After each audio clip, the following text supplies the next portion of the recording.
আজ শেষ হচ্ছে মানবতা বিরোধী অপরাধে মৃত্যুদণ্ডপ্রাপ্ত জামায়াত নেতা মীর কাশেম আলীর আপিল শুনানি। তদন্ত সংস্থার গাফিলতিতে অসন্তোষ আপিল বিভাগের। আবারও পুলিশের বিরুদ্ধে নির্যাতনের অভিযোগ। সিরাজগঞ্জে তুচ্ছ ঘটনায় যুবককে পেটালো সাদা পোশাকের পুলিশ, হাসপাতালে ভর্তি। রাজধানীতে বেড়েছে মশার উৎপাত, স্বাস্থ্য ঝুঁকিতে নগরবাসী। প্রয়োজনীয় বিভাগের সাথে সমন্বিতভাবে কাজ করার আশ্বাস সিটি কর্পোরেশনের। শীতের শেষে ঝোড়ো বৃষ্টিতে ব্যাহত দেশের বেশ কয়েকটি জেলার জনজীবন, বিদ্যুৎ বিচ্ছিন্ন বরিশাল। এবং বাংলাদেশ ভারত ম্যাচ দিয়ে শুরু হচ্ছে আজ এশিয়া কাপের মূল পর্বের লড়াই। প্রতিপক্ষকে সমীহ করলেও জয় দিয়ে টুর্নামেন্ট শুরুর অভিন্ন লক্ষ্য দু দলের।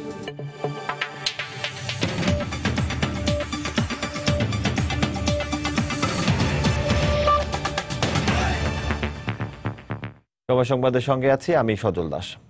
আজ শেষ হচ্ছে মানবতা বিরোধী অপরাধে মৃত্যুদণ্ডপ্রাপ্ত জামায়াত নেতা মীর কাশেম আলীর আপিল শুনানি। গতকাল রাষ্ট্রপক্ষের যুক্তিতর্ক উপস্থাপন শেষে আজকের মধ্যে মামলার কার্যক্রম শেষ করতে নির্দেশ দেন প্রধান বিচারপতি এস.কে. সিনহার নেতৃত্বে আপিল বিভাগের 5 সদস্যের বেঞ্চ। একই সঙ্গে রাষ্ট্রপক্ষের যুক্তিতর্ক উপস্থাপনও মুলতবি করেন আদালত। মানবতা বিরোধী অপরাধের দায়ে 2014 সালের 2রা নভেম্বর আলবদর নেতা মীর কাশেম আলীকে মৃত্যুদণ্ড দেন আন্তর্জাতিক অপরাধ ট্রাইব্যুনাল।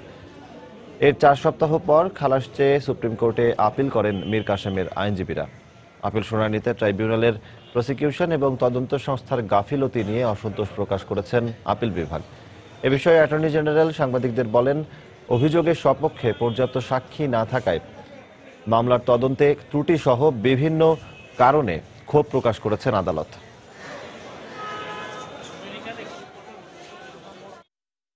ট্রাইব্যুনালের যে প্রসিকিউটর এবং ইনভেস্টিগেটর, তদন্তকারী এবং পরিচালনাকারী যে সংস্থা আছে, তাদের কাজের উপরে আদালত গভীর অসন্তোষ প্রকাশ করেছেন। এই মর্মে একটা উক্তি করেছেন যে যথেষ্ট খরচ হচ্ছে এদের পেছনে, কিন্তু সেই রকমভাবে তারা সঠিকভাবে তদন্ত এবং মামলা পরিচালনা করছেন না বলে তাদের কাছে মনে হয়েছে। সম্প্রতি দেশের বিভিন্ন স্থানে পুলিশি হয়রানির ঘটনার রেশ না কাটতেই আবারও পাওয়া গেছে এমন অভিযোগ। তুচ্ছ ঘটনাকে কেন্দ্র করে সিরাজগঞ্জে পুলিশের বিরুদ্ধে এক যুবককে নির্যাতনের অভিযোগ উঠেছে। গতকাল সন্ধ্যায় সিরাজগঞ্জ শহরে বাণিজ্য মেলায় কথা কাটাকাটির জেরে পুলিশের 3 সদস্য তাকে বেধড়ক পিটিয়ে আহত করে বলে অভিযোগ করেন প্রত্যক্ষদর্শীরা। সিরাজগঞ্জ থেকে রিঙ্কু কুণ্ডুর পাঠানো তথ্য ছবি নিয়ে ডেস্ক রিপোর্ট। মঙ্গলবার সন্ধ্যায় সিরাজগঞ্জে কৃষি, শিল্প ও বাণিজ্য মেলার গেমস জোনে বেলুন ফোটানোকে কেন্দ্র করে পুলিশের সঙ্গে কথা কাটাকাটি হয় স্থানীয় যুবক হীরার। এক পর্যায়ে সাদা পোশাকে থাকা 3 পুলিশ সদস্য নিজেদের পরিচয় দিয়ে বেধড়ক মারধর করে ওই যুবককে। ইট দিয়ে হীরার মাথায় আঘাত করলে গুরুতর আহত হন তিনি। তার ভুল হয়ে গেছে, পুরস্কার মাত্রই তারা ওকে বল তুই কি গুন্ডা হয়ে গেছিস না নেতা হয়ে গেছিস, আমাদেরকে এই কথা, আমাদেরকে চিনিস আমরা পুলিশ, এই বলে তারা হিট করা শুরু করে। ইট দিয়া ধাপ করে মাথায় গুদা মারলো। আমার মাথায় আবার বাম হাতটা দিয়া বললাম যে আমার মাথা ফেটে গেছে, তুই অভিনয় করস এই সেটা আমি আবার পড়ে গেলাম। পড়ে যাওয়ার সাথে সাথে আমার আতালে পাতালে নাতি। পুলিশের কাজ ওই মেলাটাকে যুবকের সঙ্গে পুলিশ সদস্যদের হাতাহাতির ঘটনা স্বীকার করে অতিরিক্ত পুলিশ সুপার জানান, এ ঘটনায় প্রয়োজনীয় ব্যবস্থা নেওয়া হবে। বেলুন ফুটানোকে কেন্দ্র করে এখানে কয়েকটা ছেলের সাথে আমাদের পুলিশের কয়েকজন সদস্যের কথা কাটাকাটি এবং এক পর্যায়ে হাতাহাতি হয়েছে এবং একটা ছেলে আহত হয়েছে। এদিকে ছেলেটির অবস্থা আশঙ্কাজনক বলে জানিয়েছেন চিকিৎসক। মাথা বেশ ইনজুরি আছে, কাট মানে মেটালিক মেলায় দায়িত্বরত পুলিশের উপপরিদর্শক মোহাম্মদ টুটুল জানান, সুমন শামীম আরিফুল নামে অভিযুক্ত 3 পুলিশ রাজশাহী রেঞ্জ ফোর্সের সদস্য। সময় সংবাদ, সিরাজগঞ্জ। রাজধানীর নিউ মার্কেট এলাকায় একটি দোকানে লাগা আগুনে দগ্ধ হয়ে একজনের মৃত্যু হয়েছে। এছাড়া দগ্ধ আরও 3 জন ঢাকা মেডিকেলের বার্ন ইউনিটে ভর্তি রয়েছেন। ফায়ার সার্ভিস জানিয়েছে, পরিত্যক্ত দ্রব্য বেচা কেনার ওই দোকানটিতে রাত 1:30টার দিকে আগুন লাগে। এতে ঘরের আসবাবপত্র পুড়ে যায়। খবর পেয়ে ফায়ার সার্ভিসের একটি ইউনিটের আধা ঘন্টার চেষ্টায় আগুন নিয়ন্ত্রণে আসে। ততক্ষণে দোকানে ঘুমিয়ে থাকা 4 কর্মচারী ইয়ামিন, সোহাগ, মেহেদি ও আমজাদের শরীরের অনেকাংশ পুড়ে যায়। উদ্ধার করে ঢাকা মেডিকেলে ভর্তি করা হলে চিকিৎসক আমজাদকে মৃত ঘোষণা করেন। বাকি 3 জন চিকিৎসাধীন রয়েছেন। তবে আগুনের সূত্রপাত সম্পর্কে এখনও কিছু জানাতে পারেনি পুলিশ।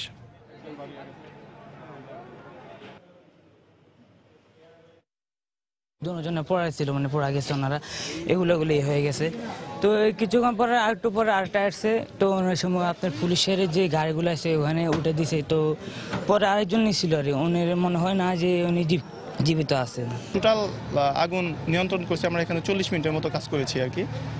তো এখানে জাস্ট মানে দামি কোনো কিছু ক্ষতি হয় নাই। ক্ষতি হওয়ার মধ্যে যেটা হয়েছে সেটা হলো পরিত্যক্ত প্লাস্টিক বা কাগজপত্র এই সমস্ত আর কি হয়েছে, পড়ে গেছে আর কি। রাজধানীতে বেড়েছে মশার উৎপাত। সিটি কর্পোরেশনের পর্যাপ্ত জনবলের অভাব, নিয়মমাফিক মশা নিধন অভিযান না হওয়া সহ নানা কারণে বন্ধ হচ্ছে না মশার বংশবিস্তার। এতে ডেঙ্গুর মতো ভয়াবহ রোগ বিস্তার লাভ না করলেও নানান স্বাস্থ্য ঝুঁকির আশঙ্কার কথা বলছেন চিকিৎসকরা। তবে মশা নিধনে মশক বাহিনীকে কঠোর জবাবদিহিতার পাশাপাশি প্রয়োজনীয় বিভাগের সাথে সমন্বিতভাবে কাজ করার আশ্বাস সিটি কর্পোরেশনের। বিস্তারিত মুজাহিদ শুভর রিপোর্টে। শীতকাল যেতে না যেতেই রাজধানীর বিভিন্ন অঞ্চলে বেড়েছে মশার উৎপাত। দিনের আলোতে মুক্ত আকাশে সুরের ছন্দ তুললেও সন্ধ্যার পর মানুষের স্বাভাবিক কাজকর্মে ব্যাঘাত ঘটাচ্ছে এই ছোট্ট পতঙ্গ। এতে কয়েল মশারি সহ বাড়তি প্রস্তুতির পাশাপাশি দায়িত্বে অবহেলার কারণে জনসাধারণের অভিযোগের তীর সিটি কর্পোরেশনের দিকে। মশার অত্যাচারে ঘর টিকায় যাচ্ছে না, যতক্ষণ ঘরে থাকি ততক্ষণ মানে কয়েল জ্বালাই থাকতে হয়, আর যদি কয়েল না থাকে বাধ্যতামূলক মশারি টানায় থাকতে হয়। প্রায় 3 বছর যাবত সিটি কর্পোরেশন লোক কখনো আসে না। রোডে ওষুধ দেওয়া যায়, কিন্তু আনাচা কানাচা ঢোকে না। আবার অনেক সময় 2 টাকা 5 টাকা ধরা দিয়ে তাহলে ঘরে দেয় একটু ওষুধ দিয়ে। ঢাকার 2 সিটিতে মশা নিধন খাতে বরাদ্দ রয়েছে 26.5 কোটি টাকা, অথচ পর্যাপ্ত জনবল আর নিয়মিত তদারকির অভাবে এসব ডোবানালা থেকে বন্ধ হচ্ছে না মশার নিয়মিত বংশবিস্তার। এতে নানা ধরনের স্বাস্থ্য ঝুঁকিতে পড়ছে নগরবাসী। অ্যানোফিলিস মশা সেটা ম্যালেরিয়ার বিস্তার ঘটায়। এখন মশার উৎপাত দিনে দিনে বেড়ে যাচ্ছে। মশাবাহিত রোগের প্রকোপ বাড়বে এবং বিশেষ করে ম্যালেরিয়ার সংক্রমণ বাড়তে পারে। মশক নিধন বাহিনীকে জবাবদিহিতার আওতায় আনা, মাঝে মাঝে বিশেষ অভিযানের পাশাপাশি মশা নিধনে সিটি কর্পোরেশনের অন্যান্য বিভাগের সাথে সমন্বিতভাবে কাজ করার আশ্বাস ঢাকা দক্ষিণের প্রধান স্বাস্থ্য কর্মকর্তার। সম্মানিত কাউন্সিলর বৃন্দ আছেন, তাদেরকে অ্যাকাউন্টেবল করেছি। আমাদের যে মশক কর্মীরা যায় ওখানে একটা রেজিস্টার থাকে এবং ওখানে গিয়ে কাজ করে রেজিস্টারে তাদের নাম এন্ট্রি করে আসে। কখনো কোনো মশক কর্মীকে যদি কোনো অবস্থাতেই পাই যে সে কোনো অন্যায়ের আশ্রয় নিয়েছে, আইনানুগ ব্যবস্থা গ্রহণ করে। বর্ষার আগে ডেঙ্গু ছড়িয়ে পড়ার আশঙ্কা খুব কম বলে মত চিকিৎসকদের। তবে মশার উৎপাতে দুর্ভোগ কমাতে জনসচেতনতার পাশাপাশি পরিকল্পিত নগরায়নের দিকেও জোর দিলেন বিশেষজ্ঞরা। মুজাহিদ শুভ, সময় সংবাদ, ঢাকা। সময় সংবাদে আরও থাকছে। জাতীয় বিশ্ববিদ্যালয়ের নির্দেশনা অমান্য করে অনার্সের ফর্ম পূরণে বাড়তি ফি নেওয়ার অভিযোগ। মানতে নারাজ কলেজ কর্তৃপক্ষ, কঠোর ব্যবস্থা নেওয়ার হুঁশিয়ারি শিক্ষামন্ত্রীর। দ্বিতীয় পর্যায়ের ইউনিয়ন পরিষদ নির্বাচনে প্রার্থী চূড়ান্ত করতে গণভবনে আওয়ামী লীগের সংসদীয় ও প্রার্থী মনোনয়ন সংক্রান্ত বোর্ডের বৈঠক হয়েছে। গতকাল সন্ধ্যা 7টায় ইউনিয়ন পরিষদ নির্বাচনের জন্য প্রার্থী মনোনয়ন সংক্রান্ত বোর্ডের সভাপতি ও প্রধানমন্ত্রী শেখ হাসিনার নেতৃত্বে এ বৈঠক শুরু হয়। বৈঠকে অংশ নেন আওয়ামী লীগের সংসদীয় বোর্ডের সদস্য ও দলের নির্বাচন সংশ্লিষ্ট নেতৃবৃন্দ। দ্বিতীয় পর্যায়ের ইউনিয়ন পরিষদের নির্বাচন আগামী 31 মার্চ অনুষ্ঠিত হবে।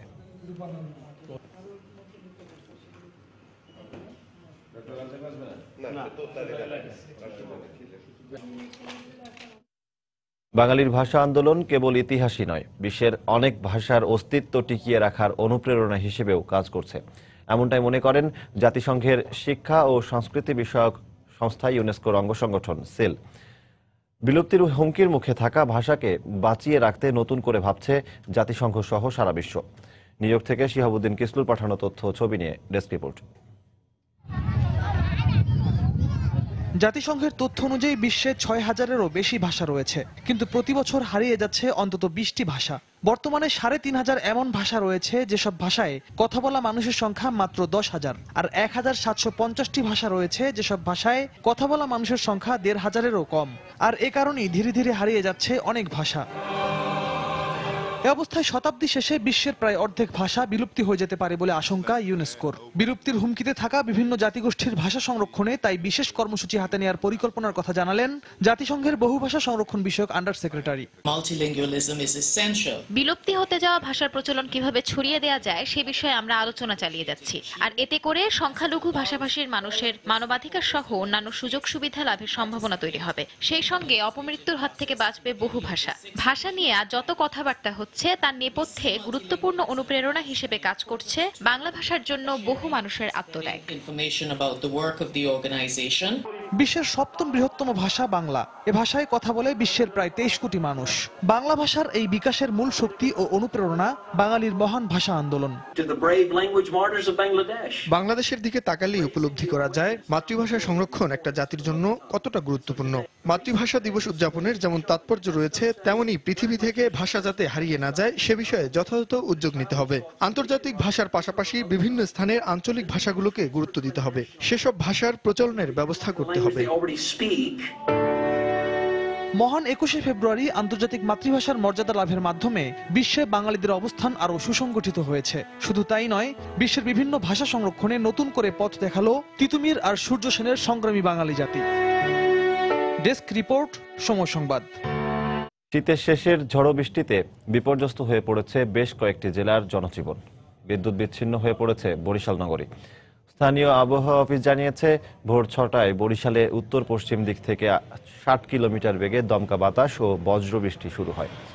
এই দমকা হাওয়ায় বিভিন্ন স্থানে সড়কের পাশে বিলবোর্ড ও গাছপালা ভেঙে পড়ে। নগরীর পলাশপুর ডকইয়ার্ড ও ভাটিখানায় ভেঙে গেছে কাঁচা ঘরবাড়ি ও মসজিদ। বিদ্যুতের খুঁটি ভেঙে যাওয়ায় সকাল 6টা থেকে এখন পর্যন্ত শহরে বিদ্যুৎ সংযোগ বন্ধ রয়েছে। চট্টগ্রামে ভোর থেকে আকাশ মেঘলা থাকলেও সকাল 9টা থেকে হঠাৎ শুরু হওয়া বৃষ্টিতে দুর্ভোগে পড়েছেন অফিসগামী যাত্রী ও স্কুল পড়ুয়া শিক্ষার্থীরা। কোনো প্রস্তুতি না থাকায় বেশিরভাগ মানুষকেই দেখা গেছে বৃষ্টিতে ভিজে কর্মস্থলে যেতে। রাস্তাঘাটে কমে গেছে যান চলাচল।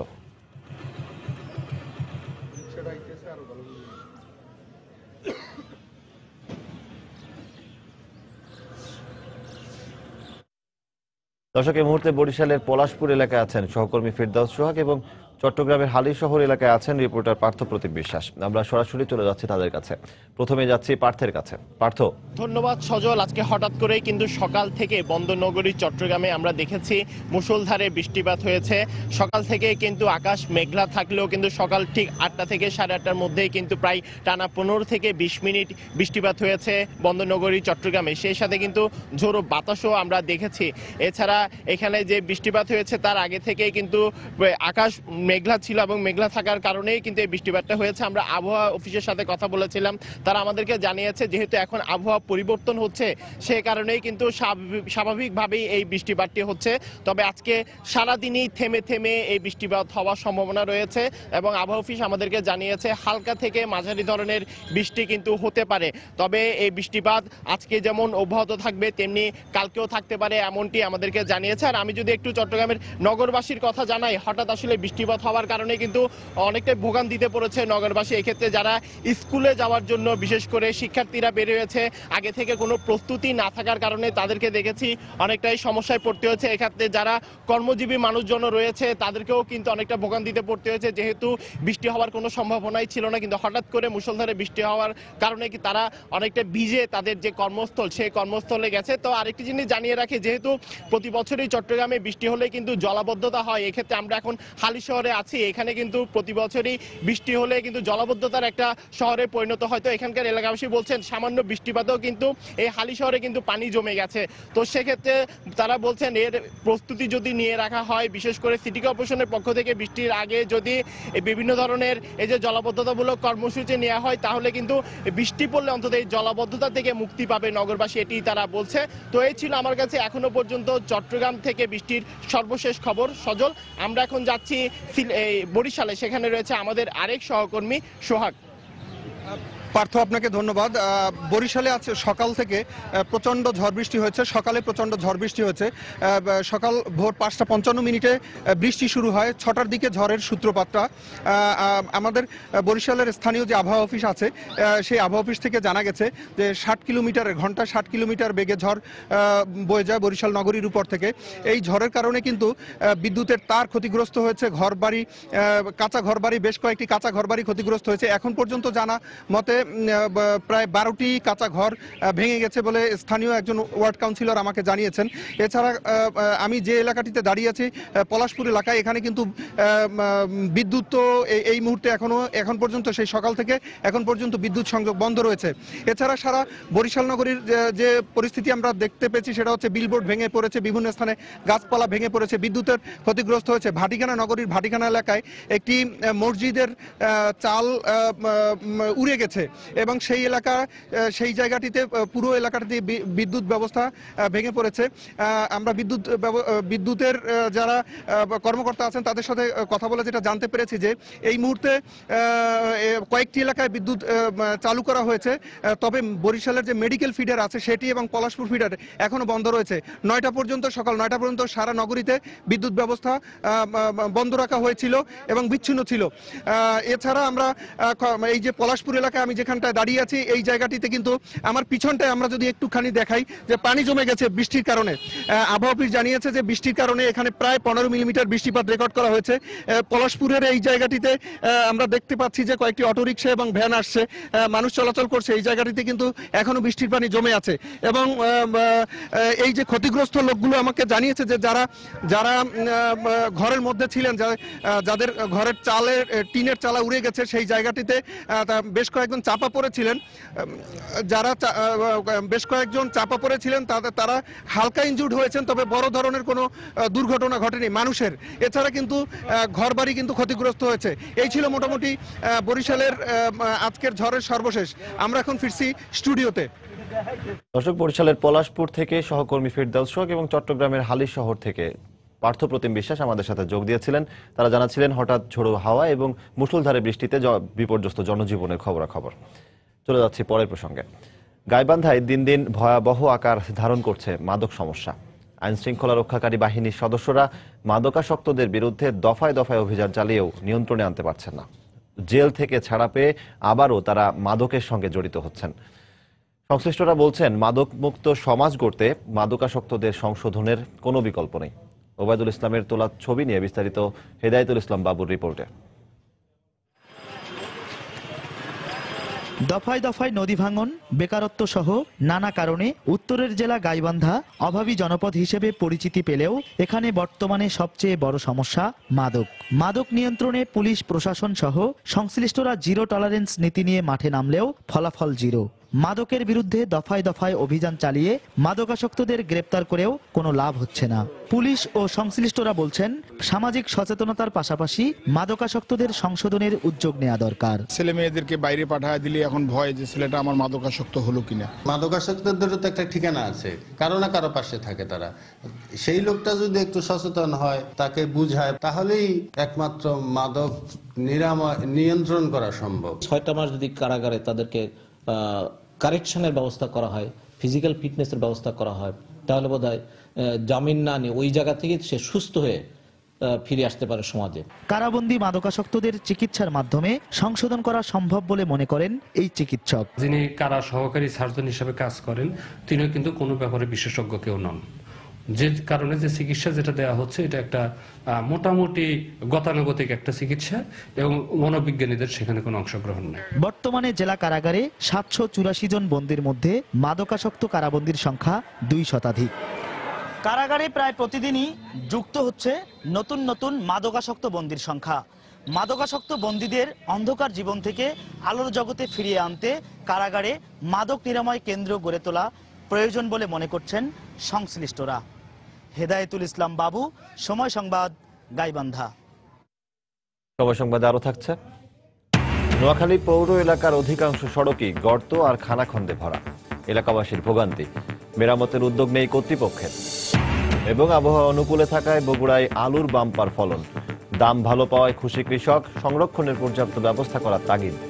রাজধানীর সরকারি তিতুমির কলেজের শিক্ষার্থীদের কাছ থেকে অনার্সের ফর্ম পূরণে বাড়তি ফি দেওয়ার অভিযোগ উঠেছে। শিক্ষার্থীরা বলছেন, জাতীয় বিশ্ববিদ্যালয়ের নির্দেশনা অমান্য করে কলেজ কর্তৃপক্ষ বাড়তি ফি আদায় করছেন, যদিও তা মানতে নারাজ কর্তৃপক্ষ। তবে এ ধরনের অভিযোগ পেলে সংশ্লিষ্ট প্রতিষ্ঠানের বিরুদ্ধে কঠোর ব্যবস্থা নেওয়ার হুঁশিয়ারি শিক্ষামন্ত্রীর। বিস্তারিত তানিন মেহেদির রিপোর্টে।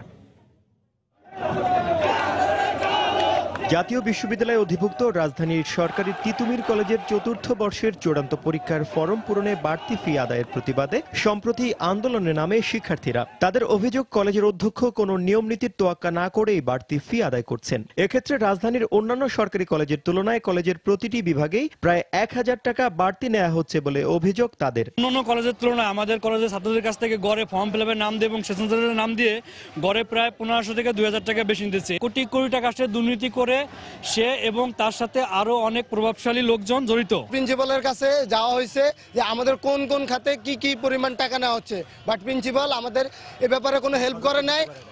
প্রতি উত্তরে আমাদের উল্টো পুলিশের ভয় দেখাইছে। নিউ ফার্স্ট ইয়ার থেকে সকল মাস্টার্স পর্যন্ত যত ভর্তি আছে সবার কাছ থেকে টাকা বেশি নিতেছে। বাড়তি ফি আদায়ের বিষয়ে কলেজের অধ্যক্ষ জানান, নিয়ম মেনেই ফি নেওয়া হচ্ছে। আর ফি বাড়ানোর প্রতিবাদে যারা আন্দোলন করছে তাদের অধিকাংশই বহিরাগত বলে দাবি তার। কোনো ফি বাড়ানো হয়নি এবং জাতীয় বিশ্ববিদ্যালয়ে যেটা বর্ণিত আছে ওই অনুযায়ী টাকা নেওয়া হচ্ছে। Titumir college, Bangla college, Dhaka college, Eden college, এই 4টি কলেজ ঢাকায় একই মানের, বেগম মুদ্দুলিসা কলেজও আছে। কিন্তু আমরা তথ্য দেখলাম আমাদের টাকায় তেমন কোনো হেরফের নাই, হয়তো 20 থেকে 100 টাকা হেরফের থাকতে পারে। এ ব্যাপারে শিক্ষামন্ত্রীর সাথে যোগাযোগ করা হলে তিনি জানান, কোনো প্রতিষ্ঠান বাড়তি ফি আদায় করলে তাদের বিরুদ্ধে ব্যবস্থা নেওয়া হবে। কেউই নিয়ম রীতি ভঙ্গ করে চলতে পারবেন না, যত ক্ষমতাবানই হন। সরকারের চেয়ে বা সরকারের চেয়ে ক্ষমতাবান জনগণ, আর সেই জনগণের সুব্যবস্থা বা শিক্ষা ব্যবস্থা এর বাইরে কেউ থাকতে পারে।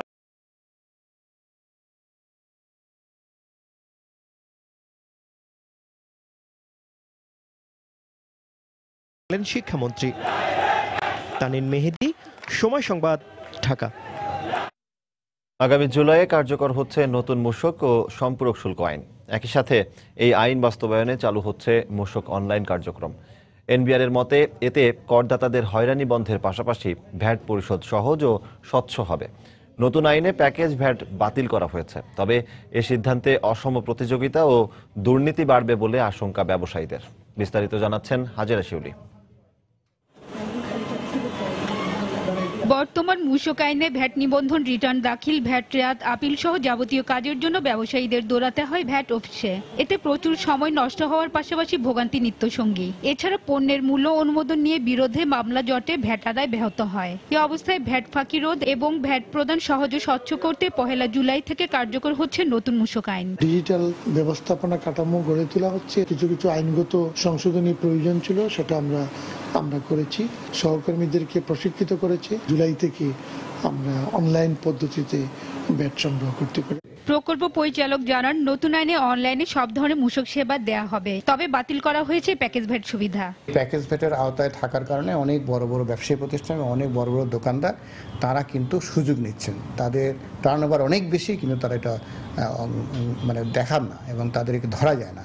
তো আমরা আশা করছি যে এরপরে যারা বড় ব্যবসায়ী তারা এই আমাদের নেট চালে আসবেন।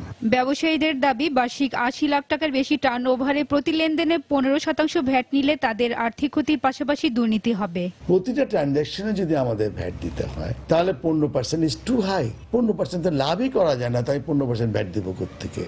সেই জন্য আমি সরকারকে আবারও আবেদন জানাচ্ছি, যেটা আমরা দিতে পারবো, যেটা দিয়ে আমার পকেটে কিছু টাকা থাকবে খাওয়ার জন্য, ডেভেলপ করার জন্য, সেটুকু সুযোগ যদি আমাদের না দেন তাহলে আমি দেশকে বড় করবো কি করে? 30 লক্ষ টাকার নিচে যার বিক্রি, সে তো ভ্যাটের আওতামুক্ত থাকবে। এইটা আইডেন্টিফাই করবে কে? কাস্টমার লোকের আইডেন্টিফাই করতে গেলেও তো এখানে একটা খেলা হবে। আমি তোমাকে ছেড়ে দেবো, তোমার 30 লাখ টাকার নিচে বলে রিপোর্ট দেবো, তোমাকে ভ্যাট দিতে হবে না, আমাকে কত দেবা দাও। ব্যবসায়ীদের মতে, কর্মকর্তাদের সততা ও প্রয়োজনীয় অবকাঠামো নিশ্চিত না হলে নতুন আইনের কোনো সুফল মিলবে না। ক্ষতিগ্রস্ত হব এখন মনে করেন। হাজেরা শিউলি, সময় সংবাদ, ঢাকা। সময় মতো সার, বীজ ও সেচ সুবিধা আর আবহাওয়া অনুকূলে থাকায় এবার বগুড়ায় আলুর বাম্পার ফলন হয়েছে। বাজার মূল্য ভালো থাকায় কৃষকেরা লাভের মুখ দেখছেন। কৃষি কর্মকর্তা বলছেন, জেলায় আলু সংরক্ষণের পর্যাপ্ত ব্যবস্থা করা গেলে ভোক্তা, কৃষক ও ব্যবসায়ী সবাই উপকৃত হবেন। রবিউল ইসলামের ছবি নিয়ে মাজেদুর রহমানের রিপোর্ট। বগুড়া জেলার শিবগঞ্জ কাহাল ও নন্দীগ্রাম উপজেলার যেদিকে চোখ যায় সেদিকে শুধু আলুর ক্ষেত আর আলু তোলার ব্যস্ততা। ক্ষেত বাড়ি আর রাস্তার দুধারে শুধু আলু আর আলু। এবার আলু ভালো ফলন ও দাম ভালো পাওয়ায় খুশি আলু চাষিরা। এবছরে আমি 25 শতক জমিতে এই ফাটাবাখি আলু লাগাইছি, ফলন মোটামুটি ভালো। আমরা এবার আলুর দাম ভালোই পাচ্ছি। কিছুদিন যদি এরকম আলুর দাম থাকে তাহলে আমরা লাভবান হতে পারি। 1 বিঘা মাটিতে 10,000-এর ঊর্ধ্বে লাভ হয়েছে এবং খরচাও কম, ফলনও বেশি। কেনা দামের উপর লাভ ভালো হয়, আলুর বাজার নিয়ে সন্তুষ্ট ব্যবসায়ীরাও।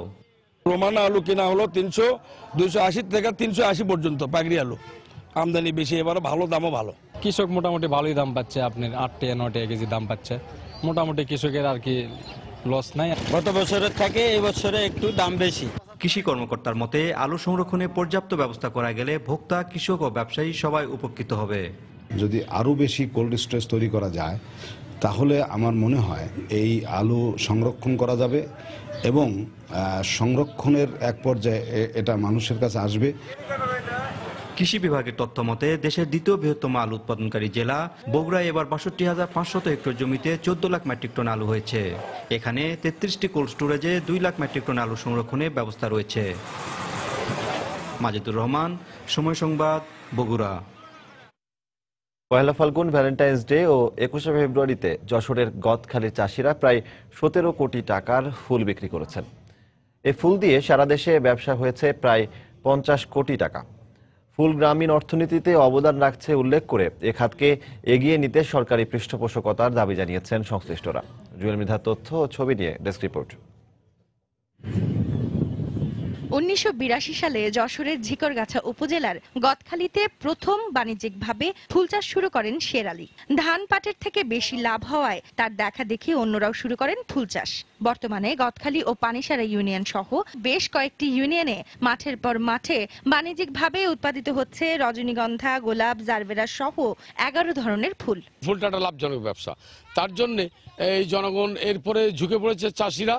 তো আমাদের এখানে একটা ফুলের মার্কেটও হচ্ছে। ছেলে সর্দার বলে একজন লোক আছে, ইনি প্রথম নিয়ে আসে এই জায়গায় আনার পরে আমার সেখান থেকে শিখে আমরা নিজের করেছি।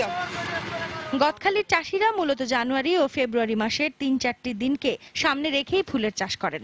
চাষিরা এই দুই অনুষ্ঠানে ভালো দাম পায়, সেই দামে আমাদের দেখা যায় যে অন্য অর্থকারী ফসলের চাইতে লাভ থাকে। 16 ডিসেম্বর, 14 ফেব্রুয়ারি, 1 জানুয়ারি আর 21 ফেব্রুয়ারি, এই 3 মাস মানে ডিসেম্বর থেকে নিয়ে এই 3টে মাসই ফুলের সবচেয়ে ভালো বাজার হয়। এবছর 20 কোটি টাকা ব্যবসার লক্ষ্যমাত্রা থাকলেও চাষিরা বিক্রি করেছেন প্রায় 17 কোটি টাকার ফুল। ঢাকা চট্টগ্রামেই গেছে প্রায় 10 কোটি টাকা, আর বকরি যে 6-7 কোটি টাকা, এটা হচ্ছে বিভিন্ন জেলায় আর কি। ফুল চাষে শুধু চাষিরাই নন, লাভবান হচ্ছেন সংশ্লিষ্ট ব্যবসায়ীরাও। পহেলা ফাল্গুন, ভ্যালেন্টাইন্স ডে ও 21শে ফেব্রুয়ারিতে গদখালি চাষিদের কাছ থেকে ফুল কিনে প্রতিটি ফুলে অন্তত 10 টাকা লাভ করেছেন তারা। ঢাকাতে পাঠাইয়ে প্রতি পার পিস আমরা 10 টাকা করে লাভ করেছি।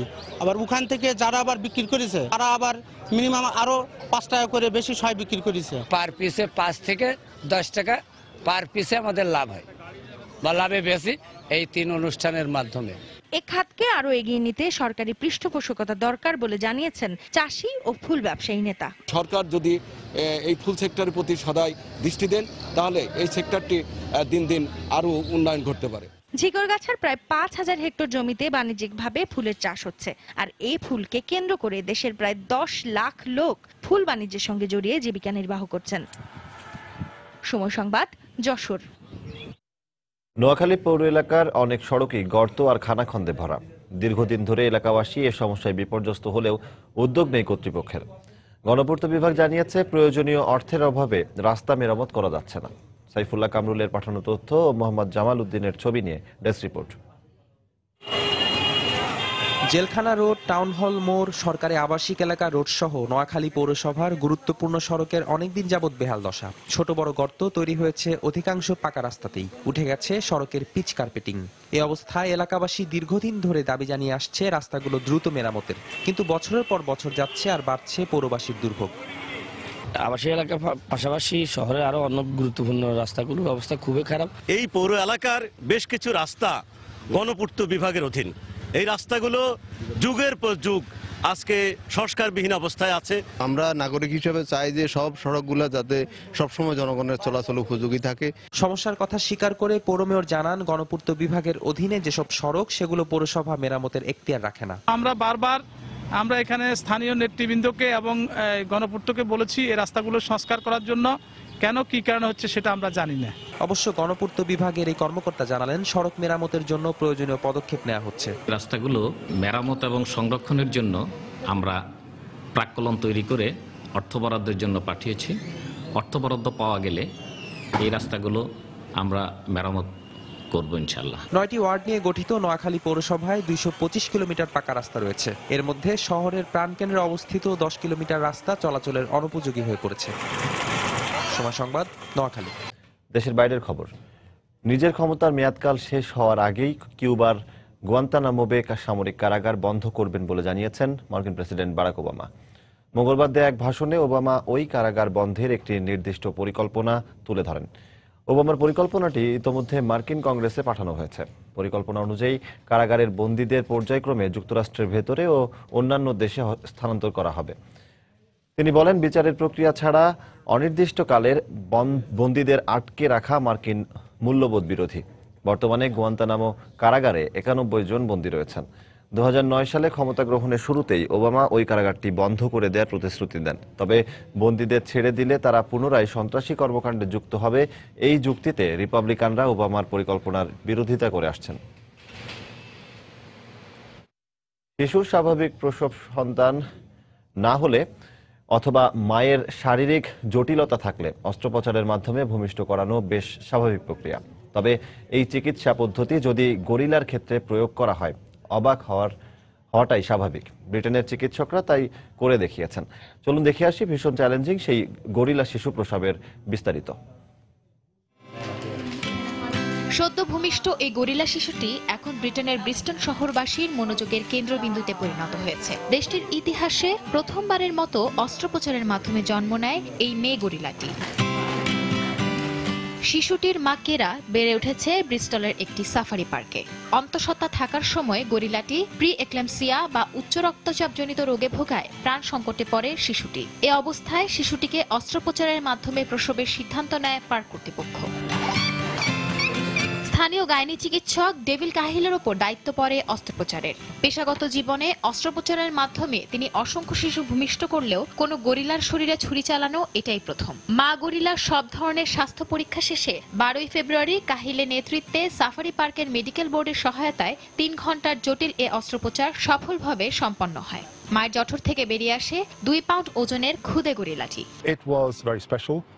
আমার জন্য এক দারুণ অভিজ্ঞতা। মানুষের যে ধরনের অস্ত্রোপচার করা হয় গরিলাটির ক্ষেত্রে তাই করা হয়েছে। তবে মায়ের উচ্চ রক্তচাপ থাকায় এই অস্ত্রোপচার আমাদের জন্য বিশাল চ্যালেঞ্জ ছিল।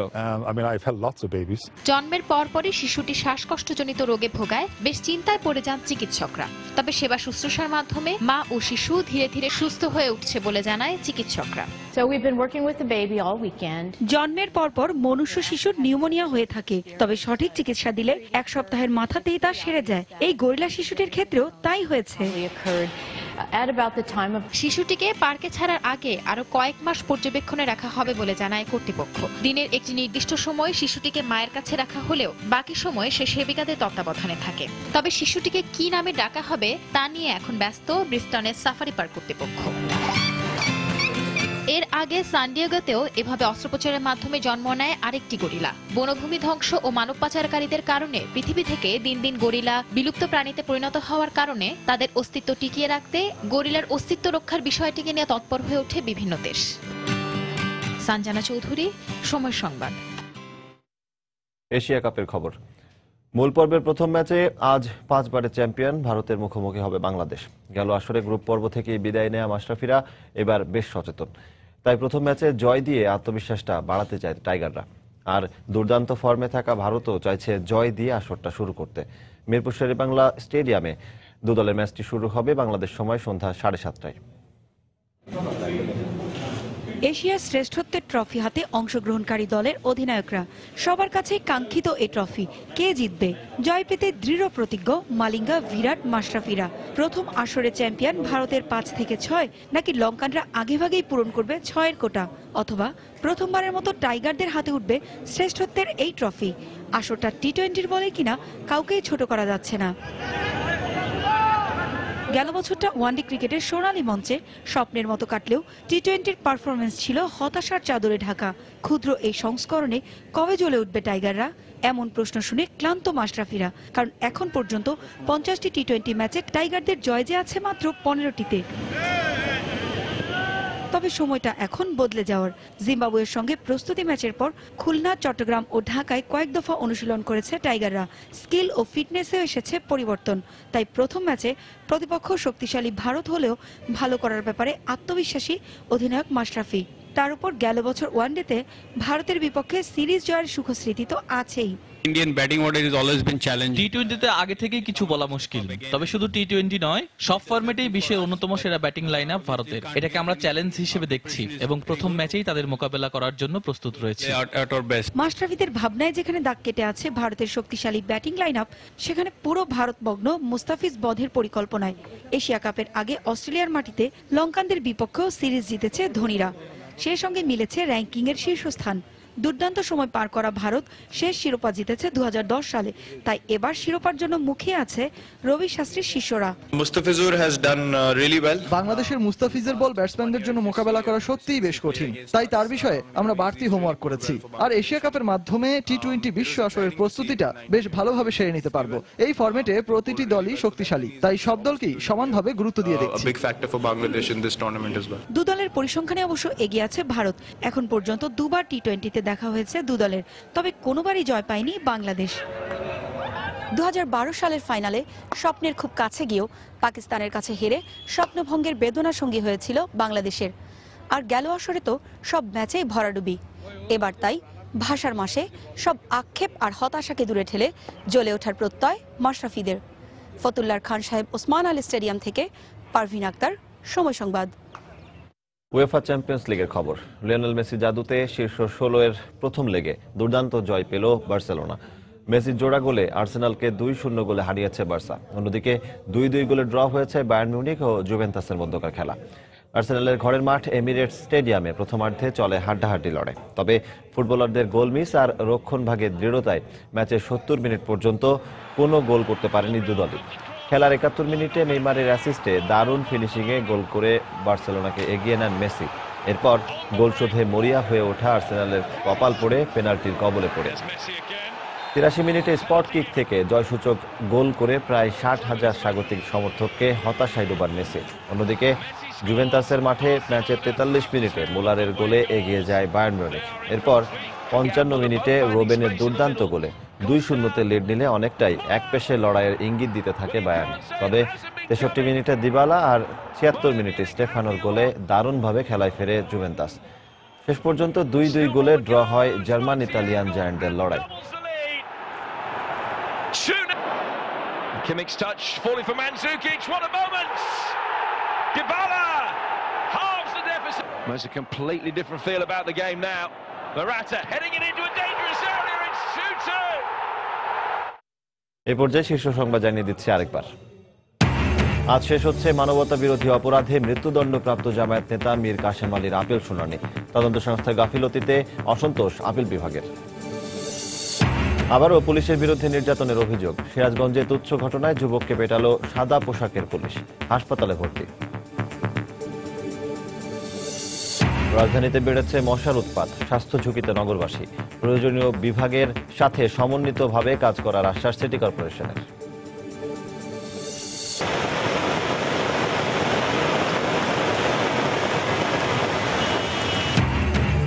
শীতের শেষে ঝড়ো বৃষ্টিতে ব্যাহত দেশের বেশ কয়েকটি জেলার জনজীবন। বিদ্যুৎ বিচ্ছিন্ন বরিশাল। এবং বাংলাদেশ ভারত ম্যাচ দিয়ে আজ শুরু হচ্ছে এশিয়া কাপের মূল পর্বের লড়াই। প্রতিপক্ষকে সমীহ করলেও জয় দিয়ে টুর্নামেন্ট শুরুর অভিন্ন লক্ষ্য দু দলের। এই ছিল এখনকার মতো। যে কোনো খবর পেতে ভিজিট করুন সময়নিউজ.tv। যে কোনো বাংলা লিঙ্ক, রবি ও সিটিসেল নম্বর থেকে সময় সংবাদের খবর অনুষ্ঠান সম্পর্কে জানতে এবং যে কোনো তথ্য সময় সংবাদকে জানাতে ডায়াল করুন 16242 নম্বরে। এছাড়া এই মাত্র পাওয়া খবর আপনার মোবাইলে পেতে SMS করুন *SN লিখে পাঠিয়ে দিন 16242 নম্বরে। সঙ্গে থাকুন সময়।